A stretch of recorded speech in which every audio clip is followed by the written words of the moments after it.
શું નામ? Steve jobs, જેમને આઈપેડ આપ્યું, આઈપોડ આપ્યો, આઈક્લાઉડ આપ્યું. એ સ્ટીવ જોબ્સ 56 વર્ષની ઉંમરે હમણાં થોડાક વર્ષો પહેલા મૃત્યુ પામ્યા કેન્સરના લીધે. પછી એમના ખાસ મિત્ર નિક બિલ્ટન અને એન્ડરસન એમણે એમનું જીવન ચરિત્ર લખ્યું. જીવન ચરિત્રનું નામ જ છે સ્ટીવ જોબ્સ, કારણ કે itself is a brand name. એ જીવન ચરિત્ર તમે વાંચજો, માતા પિતાએ પણ વાંચવું જોઈએ અને સંતાનોએ પણ વાંચવું જોઈએ કે what is a family life. Steve જોબ્સનો એક પ્રસંગ નિક બિલ્ટન લખે છે કે એકવાર સાહજિક જ મેં સ્ટીવ જોબ્સને પૂછ્યું કે Steve, which iPhones do your children use? તમારા છોકરા કોઈ આઈફોન યુઝ કરે છે? ત્યારે એમની દીકરીની ઉંમર લગભગ 15 વર્ષની હતી, એમના દીકરાની ઉંમર 12 વર્ષની હતી. સ્ટીવ જોબ્સે કહ્યું કે my children so far they have not touched an iPhone. આ જીવન ચરિત્રમાં લખેલું છે, હું તમને નામ સાથે આપું છું. જીવન ચરિત્રનું નામ સ્ટીવ જોબ્સ અને આ લેખક નિક બિલ્ટન, જે ન્યુયોર્ક ટાઈમ્સના સબ એડિટર 30 વર્ષ સુધી રહેલા, એટલે બહુ પ્રેસ્ટિજિયસ પોસ્ટ ઉપર રહેલા. નિક બિલ્ટન કે મારા હાથમાંથી ઓલમોસ્ટ પેન છૂટી ગઈ કે what are you talking Steve? તો કે યસ ઇટ ઇઝ. એમને પૂછ્યું વાય? સ્ટીવ જોબ્સે કહ્યું કે મેં અને મારા પત્નીએ સાથે બેસીને ખૂબ ચર્ચા કરીને નક્કી કર્યું કે ટુ વોટ એક્સટેન્ટ આપણે આપણા બાળકોને ટેકનોલોજી સાથે એક્સપોઝર આપવું જોઈએ. પછી અમે એક નિયંત્રણ મૂક્યું, એક સમજદારી મૂકી. અમે અમારા સંતાનો સાથે બેઠા અને સંતાનોને અમે આ શીખ આપી કે બેટા, આ બધી વસ્તુ તને અત્યારે ગમશે, સારી લાગશે, મજા આવશે, તારા મિત્રો પાસે પણ હશે એટલે તને લેવાનું મન થશે, પણ તારા ભવિષ્ય માટે આ વસ્તુ ખોટી છે. અત્યારે તું સારો અભ્યાસ કરી લે, તું સારો અભ્યાસ કરીને સારી પદવી પ્રાપ્ત કરીશ ને તો આવી બધી વસ્તુ તો તારા જન્મદિવસના દિવસે એમને લોકો ઘરે આપી જશે. આવી સ્ટીવ જોબ્સ અને એમના પત્નીએ નાના બાળકોને સમજાવ્યા અને એમના બાળકોએ રાજી થઈને હા પાડી, સમજીને હા પાડી. અને જ્યાં સુધી 18+, 19+ એટલે મચ્યોર એજમાં ના આવ્યા ત્યાં સુધી લોકોએ માંગ્યું પણ નહીં. તમે અહીંયા ઘણા મા બાપ બેઠા છો, તમે કોઈ દિવસ આવી રીતે તમારા સંતાનો સાથે ચર્ચા કરી? કોઈ આમ માથું આમ હા નથી. હા હોય તો કદાચ 2-5% હોય તો એને ધન્યવાદ છે, અભિનંદન છે. તમે કોઈક સારી ફિલ્મ જોઈ આવ્યા છો એની ચર્ચા કરી હશે, તમે કોઈ હિલ સ્ટેશન ઉપર ફરી આવ્યા છો એની ચર્ચા કરી હશે, કદાચ કોઈ સારો આર્ટિકલ વાંચ્યો હશે, કોઈ સારી વાત જાણી હશે તો એની પણ over the breakfast, over the dinner you might have talked something, discussed. પણ આ વિઝન ઓફ લાઈફની ચર્ચા કરી કે બેટા તારી માટે શું સારું છે ને શું સારું નથી? દરેક મા બાપ ફરિયાદ કરે છે, કારણ કે અમે તો દર વર્ષે ઉનાળામાં ફેમિલી શિબિર દેશ પરદેશમાં કરતા હોઈએ. Every parent has a complain કે સ્વામી હવે આજકાલના છોકરા બગડી જ ગયા છે ને કંઈ માનતા જ નથી, એને કહેવાનો કોઈ અર્થ જ નથી. તું શું કામ આટલો બધો હારી જાય છે ભાઈ? આ 3 વાક્ય જ સાંભળવા મળશે, જોજો. તેમાં તું શું કામ હારી જાય છે? તું કહેવાનું, વર્તવાનું, પ્રેમથી કહેવાનું ચાલુ રાખ ને. એટલે યુવાનો માટે આની ઉપર તમે નિયંત્રણ મૂકશો તો યાદશક્તિ પણ વધશે, પુરુષાર્થ કરવાની શ્રદ્ધા પણ વધશે અને સારી રીતે તમે આગળ પણ આવી શકશો. અને સારું એકેડેમિક ક્વોલિફિકેશન હશે તો તમને કદાચ ઘણા યુવાનોને ખ્યાલ નહીં હોય કે કઈ કક્ષાના પગાર MNCs ની CEO આપે છે. MNCs જે CEO ને પગાર આપે છે 10 કરોડના પણ પગાર હોય છે, વર્ષે 50 કરોડના પણ પગાર હોય છે, વર્ષે 100 કરોડના પણ પગાર હોય છે, વર્ષે 200 કરોડના પણ પગાર હોય છે. તમે અહીંયા બેઠેલા મા બાપ એવું ઈચ્છો છો કે મારો છોકરો કે દીકરી આવું સારું ભણે ને આ કક્ષાએ પહોંચે?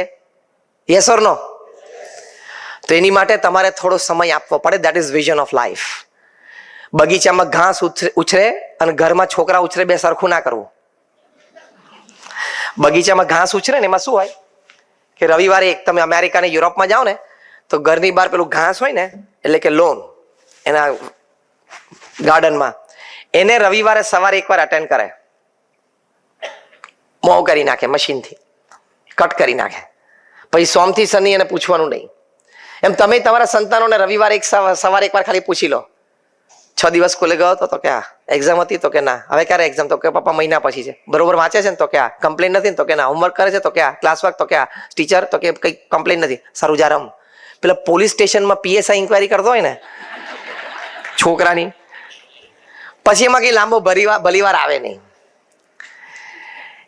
એટલે વિદ્યાર્થીને સારા એકેડેમિક ક્વોલિફિકેશન માટે મેં આ તમને 3 વાત કરી. એક તો વિદ્યાર્થીએ પુરુષાર્થ કરવાનો, રાધાકૃષ્ણની વાત કરીને, બીજું સંયમ નિયમ રાખવાનો, સ્ટીવ જોબ્સની વાત કરીને, ત્રીજો માતા પિતાના રૂલની વાત કરી કે એમને ઇન્ટરેસ્ટ લેવો જોઈએ. તમને શેર બજારમાં કદાચ 10 સ્ક્રિપ્ટના ભાવ હશે, કારણ કે તમને એમાં ઇન્વેસ્ટમેન્ટ છે, એ જોઈએ, એ જરૂરી છે કે તમને ભાવ યાદ હોય, પણ સાથે તમારા સંતાનોના મેથ અને સાયન્સના પણ માર્ક્સ યાદ રાખવા કે 50 માંથી 45 હતા, પછી 40 થયા, પછી 22 ઉપર આવી ગયો છે.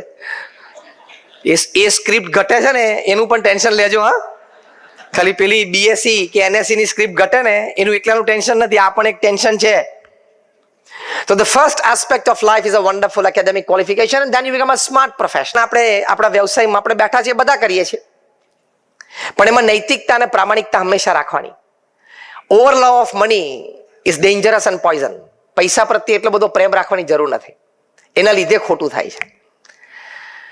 The amount of money that you have in your bank account when you die is the extra work you did, you shouldn't have done.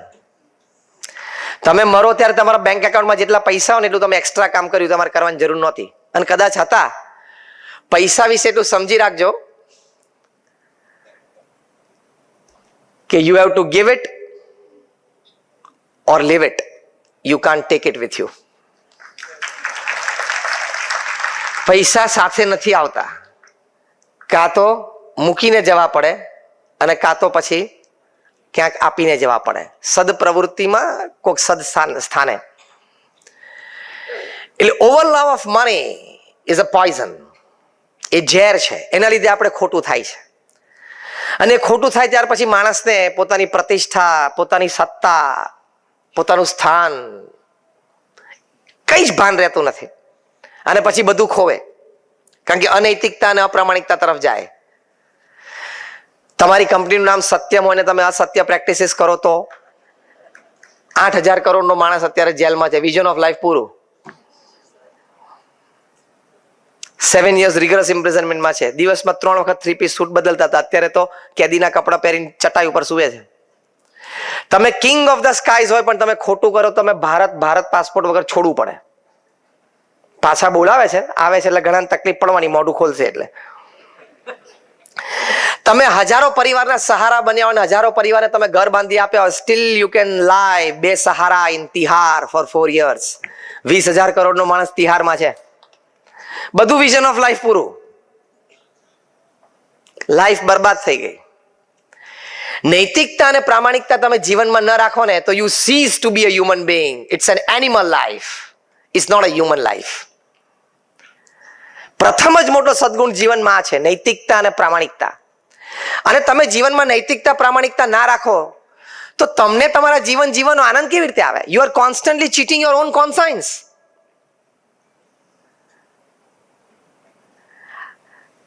અંગ્રેજીમાં એક સરસ કહેવત છે કે no pillow is as soft as a clear conscience. તમે રાત્રે બેડરૂમમાં સુવા માટે જાઓ ત્યારે પોચામાં પોચુને સરસમાં સરસ ઓસીકું કયું? તમારું ક્લિયર કોન્સાયન્સ હોય કે મેં કોઈને ખોટું કીધું નથી, ખોટા છેતર્યા નથી, મેં કોઈનું ખોટું લીધું નથી. That clarity, that conscience is your softest pillow. તો નૈતિકતા અને પ્રામાણિકતા હંમેશા જીવનમાં રાખવી, એમાં પ્રગતિ થોડી ધીમી થાય પણ નક્કર થાય. અને એ પણ એમાં બીજો દ્રષ્ટિકોણ સમજી રાખવાનો કે ખોટું લીધેલું લાંબુ રહેતું પણ નથી, ટકતું પણ નથી, અને વધારે લઈને જાય છે. આજે નહીં તો 10 વર્ષે, 10 વર્ષે નહીં તો 40 વર્ષે. જીવનમાં નૈતિકતા અને પ્રામાણિકતા ચૂક્યા તો પ્રશ્ન આવશે જ. You become zero from hero within seconds. બધું વિઝન ઓફ લાઈફ પૂરું થઈ જાય. ટૂંકમાં તમે ઇલેક્ટ્રિકલ એન્જિનિયર હોય ને તમે મહારાષ્ટ્ર ઇલેક્ટ્રિસિટી બોર્ડના ચેરમેન બનો ને 35 વર્ષની કારકિર્દી પછી, તો પણ રવિવારે સવારે કેફમાં આવીને પ્લગની સામે ઉભા રહીને એમ ના કહેવાય કે this is the your chairman, I am putting my finger inside, so take care of it.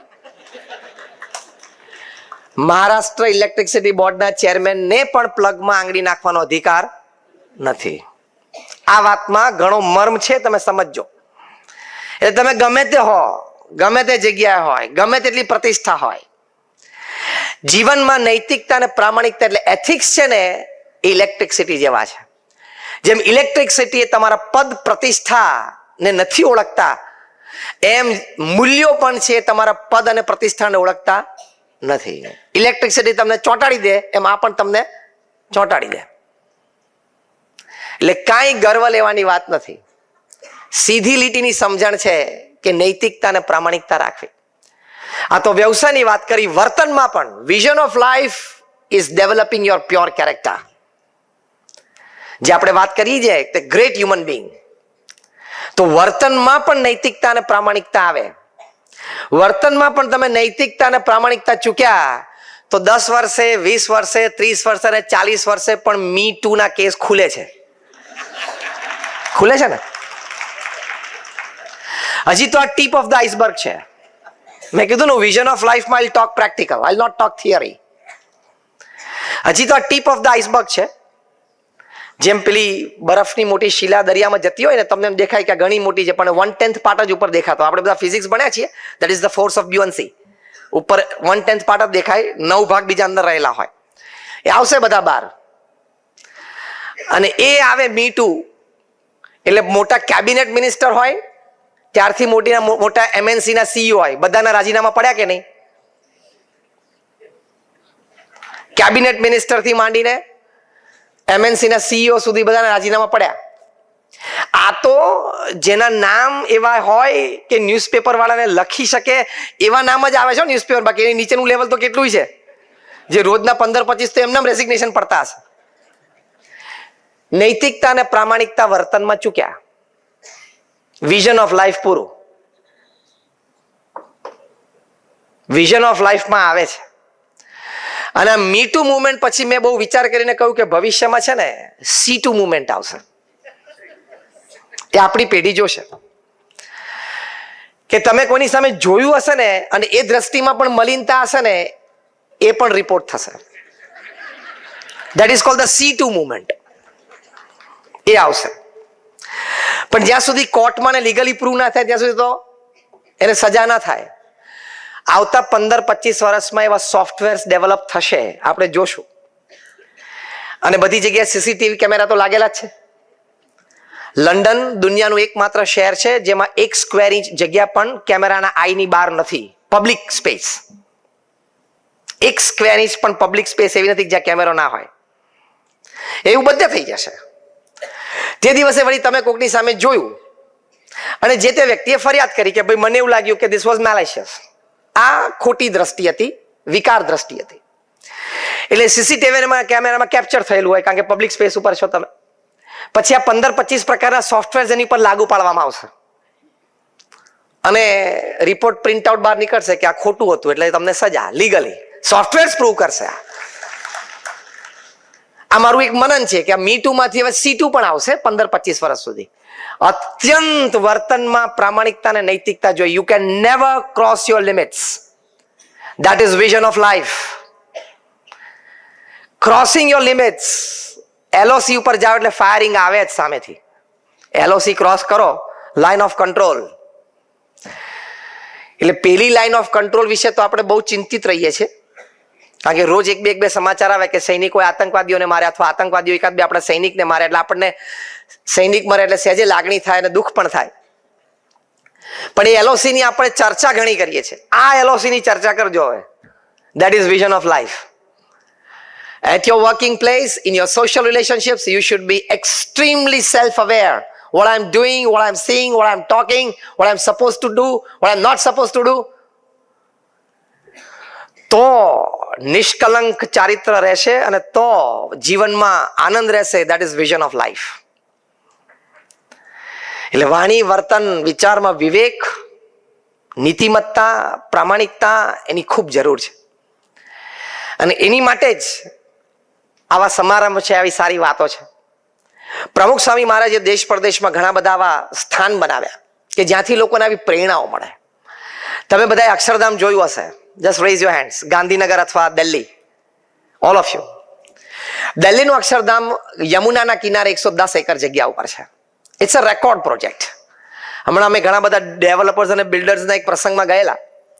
ત્યાં મેં સાહજિક બધા મોટા ડેવલપર્સ અને બિલ્ડર્સ બેઠાને પૂછ્યું કે તમારામાંથી કોઈએ આવા મોટા મેટ્રો સિટીમાં આવી મોટી નદીના 110 એકર જમીન ઉપર 5 વર્ષમાં non residential, non commercial project કર્યો હોય? તો કોણ આંગળી ઊંચી કરે? કોઈ ના કરે. પ્રમુખ સ્વામી મહારાજે આ રેકોર્ડ 5 વર્ષમાં પૂરું કર્યું. ત્યાંથી ઘણા બધા લોકો જીવન જીવવાની પ્રેરણા લઈને જાય છે. દે get a vision of life. 12 વર્ષ થયા અક્ષરધામ ઉદઘાટન સમારોહના, 13 વર્ષ પૂરા થશે. અમારે એવરેજ આવી 17,000 પીપલ પર ડે. 17,000 ફૂટફોલની એવરેજ આવી. પહેલા અમે પ્રસંગો યાદ રાખી શકતા હતા, હવે અમે પણ યાદ નથી રાખી શકતા, હવે અમે રેકોર્ડ પણ નથી રાખી શકતા કે લોકો ત્યાં આવીને કેવી રીતે પોતાનું જીવન પરિવર્તિત કરે છે. દે get a vision of life, they get a clarity of life. એમાં અમે જનરલ વિઝિટર્સ બુક પણ મૂકી છે કે જ્યાં દરેક વ્યક્તિને કંઈક પ્રેરણા મળી હોય તો પોતાનો અનુભવ પણ લખી શકે, અને કદાચ કોઈને કંઈ સજેશન હોય તો એ પણ લખી શકે. એમાં 2006ની સાલમાં જનરલ વિઝિટર્સ બુકમાં એક सामान्य नाना व्यक्ति ये बात लखेली कि मैं हरियाणा के एक छोटे से गांव में से आता हूं, मेरी उम्र 50 साल की है, मैं जीवन में सिर्फ 2 दफा यहां दिल्ली आया हूं. एक जब हमारे गांव में कोई बड़े घर में शादी थी तो बारात में आया था, और एक दूसरी बार यहां अभी आया. गांव में से सबने कहा कि चलो अक्षरधाम देखने के लिए चलते हैं, इसलिए आया. मैं बहुत छोटा आदमी हूं, ये लखे छे. मेरा व्यवसाय ये है कि मैं घर घर जाके दूध बांटता हूं. પેલા ગામડામાં 70-80 ઘર હોય તો પેલા સાયકલ ઉપર दूध लेने जाए ना कैन ना, तो कि मैं दूध के कैन लेके घर घर जाता हूँ, सुबह में शाम 2 दफा दूध देता हूँ. मेरे जैसे और 2 है गांव में. लेकिन यहां आया, अक्षरधाम के दर्शन किए, प्रदर्शनी सब देखी, इतनी प्रेरणाएं मिली कि आज से मैं प्रतिज्ञा लेता हूं कि मैं अपने दूध में पानी नहीं डालूंगा. એવું લખ્યું છે. એને જઈને બીજા 2 દૂધવાળાને વાત કરી, એ લોકોને પ્રેરણા મળી. એટલે અમે હસતા હસતા કહીએ છીએ કે હરિયાણાનું એ નાનું ગામડું, ત્યાં બધા આજે સારું અને ચોખ્ખું દૂધ કદાચ મુંબઈ વાસીઓ કરતા પણ સારું પીવે છે ને, થેન્ક્સ ટુ અક્ષરધામ. સાઉથ નેપાળના એક ગામમાંથી 2 બિઝનેસમેન આવ્યા, એ લોકોએ જોઈને એટલી પ્રેરણા મળી કે આપણે નોનવેજ છોડી દઈએ, આલ્કોહોલ છોડી દઈએ. જો આટલી સરસ સ્થાન, આટલી સરસ પ્રેરણાઓ આપણને અહીંયાથી મળી છે, એ લોકોએ ગામમાં જઈને વાત કરી. ગામમાં બધાએ કીધું ચલો બધા અક્ષરધામ જોવા માટે. 600 જણાનું આ ગામ, અને લગભગ 12 થી 14 બસ કરીને બધા અક્ષરધામ આવ્યા, નેપાળથી દિલ્હી. બધાએ ત્યાં જોયું, બધાને પ્રેરણા મળી. અમારા સંતોને મળે, આવી એક સત્સંગ સભા થઈ, સંતોએ પ્રેરણા આપી. એક સાથે 600 બધાએ આલ્કોહોલ, નોનવેજ બધું મૂકી દીધું. Vision of life. જે પ્રમુખ સ્વામી મહારાજે કહ્યું કે જીવનમાં પવિત્રતા જોઈએ. આજે એ ગામમાં કોઈ દારૂ પણ ગાળતો નથી. 3-4 જણાનો આ વ્યવસાય હતો, એ લોકોએ જાતે જ તોડી નાખી જગ્યા. તો આવી સારી પ્રેરણાઓ જીવનમાં મળે, એ જીવનમાં આપણે સંગ્રહી રાખીએ, એ પ્રમાણે થોડું જીવન જીવીએ. That is vision of life. ખાલી પૈસા કમાવા, પરિવારનો ઉછેર કરવો, સંતાનોને સારો અભ્યાસ કરાવો, સંતાનોને ટ્રેક પર ચડાવવા, એટલું ખાલી જીવન નથી. તો આ બધી વાતો આપણે સમજીને વર્તન વ્યવહારમાં રાખીએ, એ આપણું જીવન છે. So you need a smart professional, a good family man, a complete family man.